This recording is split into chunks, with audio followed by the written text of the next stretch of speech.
Hello friends, Radhe Radhe, good morning. कैसे हैं आप लोग? आई होप आप लोग अच्छे होंगे और अपने अपने गोल को अचीव करने में लगे होंगे। मैं भी अपने स्टडी में कंटिन्यू हूँ और अपने गोल को अचीव करने की कोशिश में लगी हूँ।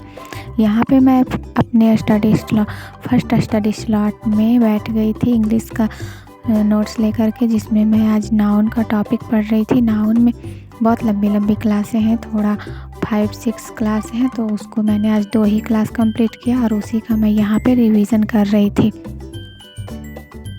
हाउस वाइफ के लिए पहली बार पढ़ाई की शुरुआत करना चुनौतीपूर्ण हो सकता है, लेकिन यह आपकी पहचान और भविष्य के लिए एक बड़ा कदम है।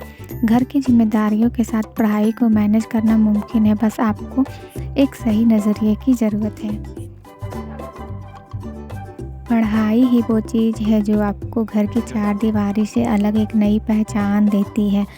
जब आपके बच्चे आपको पढ़ते हुए देखेंगे तो वे मेहनत और शिक्षा की कद्र करना सीखेंगे। कल को आप अपने पैरों पे खड़ी हो सकेंगे, जिससे आपके परिवार का भविष्य भी सुरक्षित होगा। ये चीज़ मैंने अभी से ही नोटिस किया है, क्योंकि मैं जब भी देखती हूँ कि मैं फ्री टाइम या फिर कुछ अलग कर रही हूँ तो मेरा बच्चा भी वही सब करता है। लेकिन जैसे ही मैं अपने पढ़ाई में लगी रहती हूँ तो देखती हूँ कुछ देर वो करेगा शैतानी, लेकिन उसके बाद वो वापस से कॉपी या बुक लेकर के मेरे पास ही बैठ जाएगा।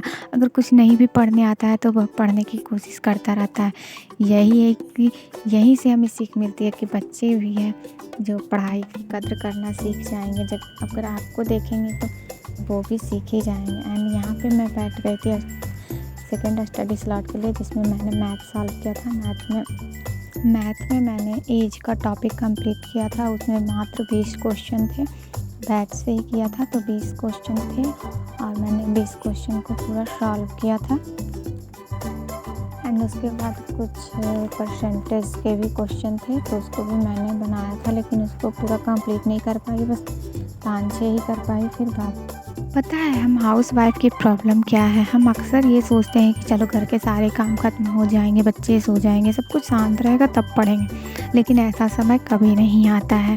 शोर के बीच में पढ़ना पड़ता है और किसी की आदत हो जाती है। अभी भी हमको कोई अगर स्टूडेंट एज मतलब सिंगल है, मैरिड नहीं, अनमैरिड गर्ल, वो हमको देखते हैं पढ़ते हुए तो उनको लगता है कि आप कैसे मैनेज कर लेती हैं बच्चे के साथ पढ़ाई, लेकिन वो तो सिर्फ हम ही को पता है कि कैसे मैनेज होता। तो स्टार्टिंग में थोड़ा दिक्कत होता है, लेकिन अब तो जैसे कि आदत हो गई है बच्चे के साथ पढ़ना, शोर के साथ पढ़ना। मतलब हम लोग मदर हैं, तो जब बच्चा आसपास नहीं हो तो पढ़ाई में मन भी नहीं लगेगा हमारा। तो यही कहना चाहेंगे कि आप लोग जहाँ से हैं वहीं से स्टार्ट करें, क्योंकि परफेक्ट टाइम कभी आता नहीं है।